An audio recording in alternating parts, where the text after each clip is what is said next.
Eeshi lukkuun tiruu qabdi. Tiruu qabdi moo qabdi? Hin qabdu? Hin qabdu. Eeshi qabdi moo qabdi tan? Hin qabdi akkamitti qabdi? Eeshi ati hin qabdotte. Ati immoo qabdette. Nyaatama moo nyaatama? Nyaatamu. Nyaatamu. Eeshi qabdi moo qabdi? Hin barre waanta. Lukkuun beektu? Lukku beekta? Maal fakkaatti lukku? Hin beektu lukku? Bakkaati.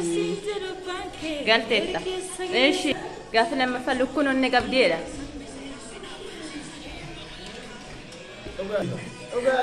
Waa'ee dhugaaf sababa deema lukkuu qabdi moo qabdu?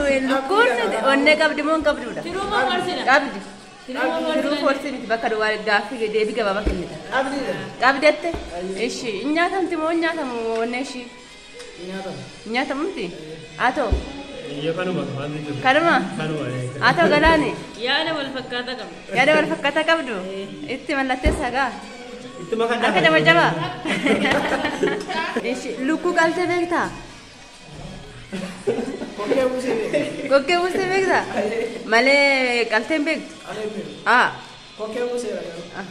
Akkamitti kokkee buusee garuu kokkee ishee akkamitti buusu?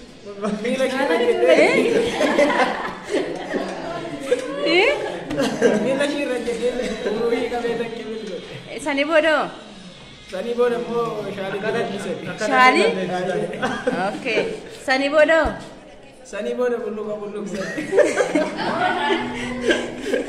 Sani bodo? Sani bodo debasa shira ada ni. Dong gordo dong kali. Jadi itu good. Itu ana gada debasa shira ada ni. Sani bodo mo ira ada ni umuran ini. Wani timbo kusanjira mo kusani. Ya bodo level ni. Wow, good. Akasit buluk kuno jira. Bayi aja marah sudah tu. Good. Arka coba cakap. Arka aku tahu mana mati itu. Sani bodo mo boga kanduban jurusan air ragun cisu. Isa bodo mo arka shira la jadi sabode bakka kota lamatti kodamdi eeshi sabode wanto ta bakka meeqatti baasatte bakka kota lamatti eeshi bakka kota lamatti sabode addan qoqqoodaniitu miccame gara hojii isaatti deema jechuudha okay good ala gaadhaan isa jirta ala kam miccamti gara qulqulleessa ishee yeroo miccamti sana keessatti loomiin barbaachisaa akkasumallee qodaan sirrii seeraan qulqullaa'uu qabdi jechuudha akkasumallee wanti ishii barbaachisu keessa seeraan qulqullooftee dabbasaan ishii tokko ittiin otoo irratti nafi qulqullaa'aa jirti. Sanii booda gara okkotee deemti. Gara okkotee. Good. Okkotee cimaa jira ta'ettu. Okkoteen warra durii yoo ta'e biradistiin immoo warra ammaati. Okay, biradistiin kan warra ammaati. Okkoteen kan warra duriiti. Ati immoo duriiti jechuudha bakka. Good. Eeshi. Akkasittiin gaarummaadhaan garuu distii caalaa bakka dhaloonni isaanii garuu biradistiin fayyadamaa jira. Distii keessatti baay'ee gaariidha. Waxii ittoo distii moo ittoo biradistii tirraminya? Ittoo distii tirraminya. Kanaaf abboonni keenya haadhotiin keenya warra durii biradistii osoo hin ta'in distii yookaan okkoteetti fayyadamu. Ittoo isaas kana tirraminyaa guudhaatti iyyuu nama durii jechuudha. Very good. Harka cabacabaa.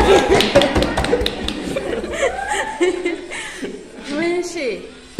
Yaani si dabalataa waan ta'eef jiraaree asirratti waan isa bal'aa waan kennitu namoota lukkuu qaluun beeknellee hin jiru. Ibsi dabalataa waan kana kennuuf dhibbatti warri dubartootaa kun lukkuu qaluun dursa otoo mana godhatiin dura dhibbatti barbaachisa. Haadha isaanirraa baruu qabu. Mammaksi tokko akkas ture. Intala tokko hin fuudhin jennaan obboleessi tokko hin deemuudhe. Isaa booda gaafa inni fuudhee torban lama guuttu lukkuu qaleetti kenninaan lukkuu akkasumatti qabdee dabbasaa irraa kaaftee mucuchuu lukkuu isaa yookaan fayyadamu. Ayyoo isanii booda keessumaa nu beektaa jira. Akkasumatti fiddee fuuldura qophootee. Kanaaf barsantii dhibba keessa barsantii dhibba warri dubartootaa dirqama baruu qabu. Amma tokko baruu qabu jechuudha. Okay, ati dhaamsa guddaa dabarsite baay'ee galatoomi. Haadhi manaa fi garuu hin beektu sootee rakkoon qabuun barsiifattaa jechuudha. Ani nan barsiise malee ati kanaaf yaadda inaa yoo hin beekne sanuuf sin barsiisaa ta'anii. akkasumatti dhaamsa kana dabarsuu ni barbaada. Gara fuulduraatti mi'eetti barattee too maaltu barbaadda garuu haala gaariidhaan hojii lukkuu kana sirriitti beekta. Kanuma bifa pirofeeshinaali ta'ee hojjechuun hin danda'ama ture. Haala nyaata nama barsiisu waan garaagaraa barsiisuun hin danda'ama ture bakka.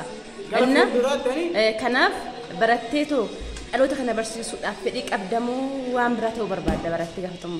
Dhaloota kana gara fuulduraatti wanta ani ta'uu barbaadu keessaa tokko Oromummaa keenya yookiis immoo xiinxalaa siyaasaa ta'eetoo karaa ittiin Oromiyaan ittiin guddatteetoo bilisoomuu dandeessu ta'uu barbaada. Ookee ati barattee guddatte xiinxalaa siyaasaa taate karaa ittiin uummanni Oromoo bilisooman eenyummaa isaanii baran barsiisuu barbaadda jechuudha. Gorsuu barsiisuu barbaadda jechuudha. Ati dhaloota jijjiiruu barbaadda. Very good. Antu hin dabalaman uummanni maata.